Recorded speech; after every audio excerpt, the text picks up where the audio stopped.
Hello everyone, welcome to my YouTube channel Varun Banjara 555। तो कैसे हो मेरे प्यारे स्टूडेंट्स, और बताओ आप लोगों की पेपर की तैयारी कैसी चल रही है। मैंने आपको कल पार्ट 1 प्रोवाइड करवा दिया था, ठीक है, जिसमें हमने आपको 18 नंबर के क्वेश्चन पूरा कंप्लीट हो गए थे। यानी कि आप पार्ट 1 पूरा कंप्लीट कर लिए हो तो आपका 18 नंबर पूरा 100% उससे कहीं भी नहीं जाएगा। यदि अभी तक आपने पार्ट 1 नहीं देखे हैं तो मैं आपको पार्ट 1 का वीडियो डिस्कशन बॉक्स पे मैं आपको दे दूंगा, ठीक है, आप वहां पे जाकर उसको पूरा देख लेना। आपको पार्ट 1 में 1 नंबर के क्वेश्चन मिलने वाले हैं, ठीक है, उसमें आपका 18 नंबर पूरा का पूरा कंप्लीट हो जाएगा। आज की इस वीडियो के माध्यम से हम आपको बताने वाले हैं पार्ट 2, ठीक है, इसमें भी हम आपको ऑब्जेक्टिव क्वेश्चन बताने वाले हैं, जैसे कि एक वाक्य में उत्तर और सत्य सत्य। यदि आप इस वीडियो को पूरे देख लेते हैं, जो कि ये आपका पार्ट 2 है, तो आपका इसमें 12 नंबर पूरा कंप्लीट हो जाएगा, ठीक है। तो ये वीडियो कक्षा 12वीं वालों के लिए होने वाला है, जो कि उनका सब्जेक्ट होने वाला है हिंदी को, और आपका मेन पेपर होने वाला है 25 फरवरी को, ठीक है। यदि आप इस वीडियो को पूरा वॉच कर लेंगे तो आप कहने के 12 नंबर पूरा कंप्लीट हो जाएगा, और आप पार्ट 1 को भी जाके पूरा देख लीजिएगा, उसमें आपका 18 नंबर कंप्लीट हो जाएगा, ठीक है। तो चलिए चलते हैं क्वेश्चन की ओर। यहां पे आपको देखने को मिल जाएगा 100% यहीं से आपका पेपर बनने वाला है, ठीक है। और सभी बोर्ड परीक्षाओं की बेहतरीन तैयारी के लिए आपको क्या करना है, आपको हमारे YouTube चैनल वरुण बंजारा 555 को आपको सब्सक्राइब करके और बेल आइकन की घंटी को आपको ऑल पे सिलेक्ट करके रख लेना है, और आपको डिस्कशन बॉक्स पे हमारा व्हाट्सएप चैनल का लिंक देखने को मिल जाएगा, आप उसमें जाकर ज्वाइन हो जाना, ठीक है। आपकी हिंदी में बच्चों 5 पार्ट में वीडियो आने वाला है, ठीक है, जिसमें से मैंने पार्ट 1 आपको दे दिया और ये आपका पार्ट 2 है, ठीक है। आपका पार्ट 3, पार्ट 4 और पार्ट 5 3 वीडियो और आएंगे आपकी हिंदी में से। यदि आप 3 वीडियो को और पूरा देख लेंगे तो आपको कुछ भी पढ़ने की जरूरत नहीं है, ठीक है। पूरा पेपर आपका यहीं से पूरा बनने वाला है। हम आपको आपकी बुक से केवल कितने 52 प्रश्न बताने वाले हैं, यानी कि 52 प्रश्न बताएंगे, और यहाँ पे आपका 12 नंबर पूरा पूरा कंप्लीट हो जाएगा, ठीक है। हम आपको आपके पार्ट 2 में केवल 1 नंबर के प्रश्न बताने जा रहे हैं। पढ़ाना आपका काम है और बताना हमारा काम है। हम आपके ऊपर छोड़ते हैं, आप पढ़ते हैं या वीडियो को छोड़ के चली जाती हैं, ठीक है। तो चलिए यहाँ पे आपका आ गया है क्वेश्चन नंबर 1। एक वाक्य में यहाँ पे आपको पूरा उत्तर देना है। यहाँ पे आपसे पहला प्रश्न पूछा गया है, जो कि क्या है, पहलवान लुट्टन सिंह के कितने पुत्र थे, ठीक है। तो मैं आपको यहाँ पे पूरा उत्तर बता दूंगा, लिख के नहीं बताऊंगा, ठीक है। तो पहलवान लुट्टन सिंह के 2 पुत्र थे, ठीक, कितने, 2 पुत्र थे, यहाँ पे आपको पूरा 2 लिख दीजिएगा। दूसरा प्रश्न है, बाल बाल बचना मुहावरे का अर्थ होता है, तो आप इसका आंसर सुन लीजिएगा, संकट से या कोई कठिनाई से बचना बाल बाल बचने का मुहावरे का अर्थ होता है, ठीक है। तीसरा प्रश्न है, सिंधु सभ्यता का सबसे बड़ा नगर कौन सा है, ठीक है। तो यहाँ पे आपको बता देना है धौलावीर, ठीक है, यहाँ पे आपको धौलावीर इसका राइट आंसर हो जाएगा। इसका मैं आपको पूरा आंसर भी बताने वाला हूँ, ठीक है। अगला प्रश्न है, आमतौर पर रेडियो नाटक की अवधि कितनी होती है, तो यहाँ पे आपको बताना है 15 से 30 मिनट होती है, ठीक है। पांचवा प्रश्न यहाँ पे आपसे पूछा गया है, सूरज का 7वां घोड़ा किसकी रचना है, तो यहाँ पे आपका इसका राइट उत्तर हो जाएगा धर्मवीर भारती जी का, ठीक है। छठवां प्रश्न है, शांत रस के स्थायी भाव का यहाँ पे आपको नाम लिखना है, तो आप इसका बता दीजिएगा, इसका उत्तर हो जाएगा निर्वेद, ठीक है। सातवां प्रश्न है, आलोक धनवा का एकमात्र काव्य संग्रह कौन सा है, ठीक है। तो इसमें आपका राइट उत्तर हो जाएगा दुनिया रोज बनती है, ठीक है। आठवां प्रश्न है, चंद्रगुप्त किसकी नाट्य रचना है, ठीक है, इसमें आपका राइट उत्तर हो जाएगा जयशंकर प्रसाद की। नौवां प्रश्न है, कवि ने स्लेट पर क्या मलने की बात कही थी, ठीक है, इसका आप उत्तर देख लीजिएगा, लाल खड़िया या चाक मिलने की बात कही थी। ठीक है, इसके बाद यहाँ पे आपसे 10वां प्रश्न पूछा गया है जो कि क्या है, सोरठा छंद मात्राओं की दृष्टि से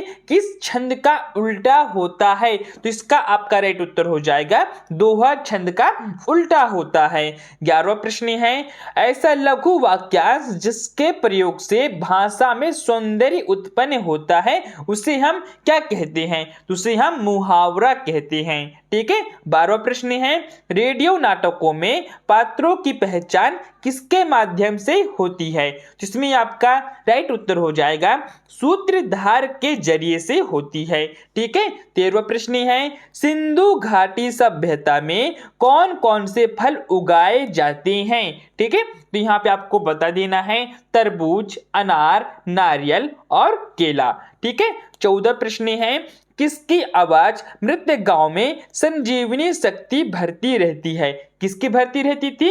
ढोलक की। ठीक है, लुट्टन सिंह पहलवान में से इसको पूछा गया है। अगला प्रश्न यहाँ पे आपसे पूछा गया है जो कि क्या है, कवि उमाशंकर जोशी के अनुसार बीज किस रूप में अंकुरित होता है? ठीक है, तो इसमें आपका राइट उत्तर हो जाएगा, पानी के रूप में। ठीक है, 17वां प्रश्न है, लेखक हजारी प्रसाद त्रिवेदी ने कबीर के अतिरिक्त किस कवि के अनुसक्त योगी कहा था? ठीक है, तो इसमें आपका राइट उत्तर हो जाएगा, व्यक्तिरेख अलंकार का। ठीक है, तो इसमें आपका राइट उत्तर हो जाएगा तुलसीदास जी का। ठीक है, इसके बाद यहाँ पे आपसे 18वां प्रश्न पूछा गया है जो कि क्या पूछा गया है, निबंध किसकी कसौटी बताई जाती है? ठीक है, निबंध किसकी कसौटी हुआ करती है? तो इसमें आपका 18वें प्रश्न का उत्तर हो जाएगा, गद्य की कसौटी।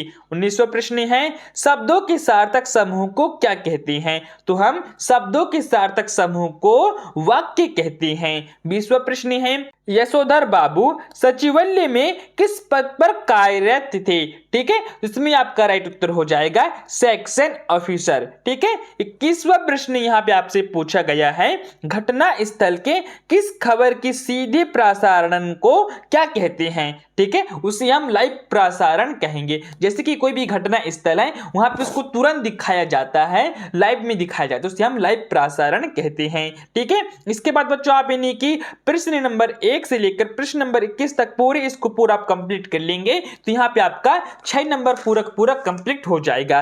ठीक है, और इसके बाद यहाँ पे आपसे सत्य असत्य चालू हो जाता है। पहला प्रश्न यहाँ पे आपसे पूछा गया है, शेर के बच्चे का असल नाम लुट्टन सिंह पहलवान था क्या?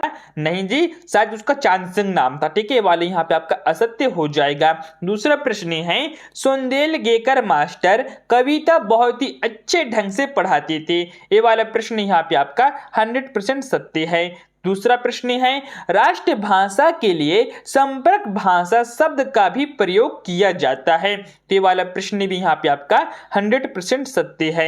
अगला प्रश्न है, शब्द शक्ति 5 प्रकार की होती है क्या?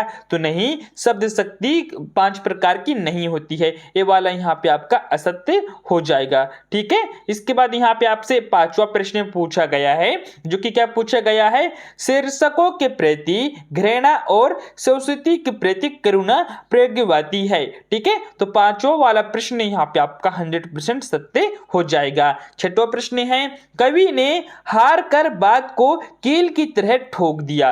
ठीक है, तो आपका प्रश्न नंबर 6वां भी यहाँ पे आपका असत्य हो जाएगा। अगला प्रश्न है, भक्तिन धर्मवीर भारती की रचना है। तो यहाँ पे आपका 7वां वाला प्रश्न भी यहाँ पे आपका असत्य हो जाएगा। ठीक है, 8वां प्रश्न है, संभावित बरसात हो प्रश्नवाचक वाक्य है। ठीक है, 8वां वाला प्रश्न यहाँ पे आपका सत्य है। ठीक है, अगला प्रश्न है, राखाला दास बनर्जी 1922 में मोहनजोदड़ो आए थे क्या? तो 9वां वाला प्रश्न भी यहाँ पे आपका 100% सत्य हो जाएगा।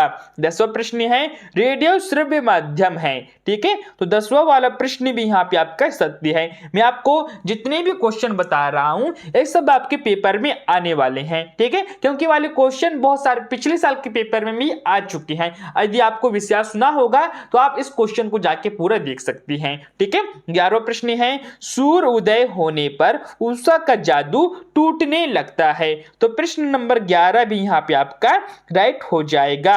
अगला प्रश्न है शब्द गुणों की संख्या 3 होती है। ठीक है, तो यहाँ पे आपका प्रश्न नंबर 12 भी यहाँ पे आपका सत्य हो जाएगा। इसमें आपको राइट का टिक लगा दीजिएगा। इसके बाद यहाँ पे आपसे 13वां प्रश्न पूछा जाता है, जो कि क्या पूछा गया है, कैमरे में बंद अपाहिज कविता में मीडिया पर कटाक्ष किया गया था। तो यहाँ पे आपका 13वां वाला प्रश्न भी यहाँ पे आपका सत्य हो जाएगा।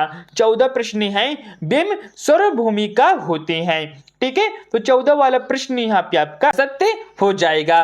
15वां प्रश्न है धर्मवीर भारती ने काले मेघा पानी दे पाठ में वानर सेना का वर्णन किया है। तो यहाँ पे आपका प्रश्न नंबर 15 भी सही हो जाएगा, राइट का टिक लगा दीजिएगा। 16वां प्रश्न है विज्ञापन की भाषा सरल होनी चाहिए। ठीक है, तो यहाँ पे आपका प्रश्न नंबर 16 भी राइट उत्तर हो जाएगा। अगला प्रश्न है अतीत में दबे पांव पाठ के आधार पर अजगबार में तैनात व्यक्ति के नाम मोहम्मद नवाज था। तो प्रश्न नंबर यहाँ पे आपका 17 भी राइट उत्तर हो जाएगा। अगला प्रश्न है निरक्षरों के लिए मुद्रित माध्यम का उपयोग होता है। ठीक है, तो बच्चों इस वाले प्रश्न को मैं आपके ऊपर छोड़ता हूं, इसका आंसर आपको बताना है कमेंट बॉक्स में। ठीक है, तो चलिए आप पूरे इसका आंसर भी देख सकते हैं। यहाँ पे आपका एक वाक्य में उत्तर है, उसका मैंने आपको पीडीएफ लगा दिया हूं। ठीक है, आपको यहाँ पे एक वाक्य में उत्तर पूरा दिखाई दे रहा होगा, वहां पे आपको बच्चों इसका पूरा स्क्रीनशॉट लेके रख लेना है। ठीक है, पहले नंबर क्वेश्चन का है 2 संकट से या कठिनाइयों से बचना, धोलवीर, तीसरा है 15 से 30 मिनट, चौथा धर्मवीर भारती, पांचवा निर्वेद, सातवां रोजबंदी दुनिया। ठीक है, आठवां यहाँ पे आपका हो जाएगा जयशंकर प्रसाद। ठीक है, 9वां है लाल खड़िया या चक्र मिलने की बात कही है, 10वां यहाँ पे आपको दोहा, 11वां मुहावरा, 12वां सूत्रधार के जरिए, 13वां तरबूज अनार और नारियल केला, 14 है यहाँ पे आपका ढोलक, 15वां है पानी के रूप में, 16 है व्यक्तिगत अलंकार। ठीक है, 17 यहाँ पे आपका हो जाएगा तुलसीदास जी, 18 हो जाएगा गद की कसौटी, 19 हो जाएगा वाक्य और 20 हो जाएगा सेक्शन ऑफिसर और 21 हो जाएगा यहाँ पे आपका लाइफ। मैंने आपको एक वाक्य पूरा उत्तर बता दिया हूँ। यदि आपको इसके बाद सत्य असत्य का भी आंसर देखना है तो आप इसका भी पूरा स्क्रीनशॉट लेके रख सकते हैं। ठीक है बच्चों, आपका पार्ट 2 था। इसके बाद यहाँ पे आपका पार्ट 3 आएगा, उसमें हम आपको 2 नंबर के प्रश्न बताएंगे और साथ में पूरा आंसर भी बताएंगे। ठीक है, यदि आप 2 नंबर के पूरे प्रश्नों को कंप्लीट कर लेते हैं, जो कि आपके जितने भी 2 नंबर के प्रश्न आने वाले हैं आपके हिंदी सब्जेक्ट में, उससे बाहर एक भी प्रश्न बाहर नहीं जाएगा। ठीक है, तो आप इसको जल्दी से जल्दी पूरा कंप्लीट कर लीजिएगा, जल्दी आपका पार्ट 3 भी आएगा। यदि आप पार्ट 1 नहीं देखे हो तो आप उसे भी जाकर देख लीजिएगा। तो चलिए बच्चों, अब हम आपसे लेते हैं विदा और मिलते हैं पार्ट 3 में।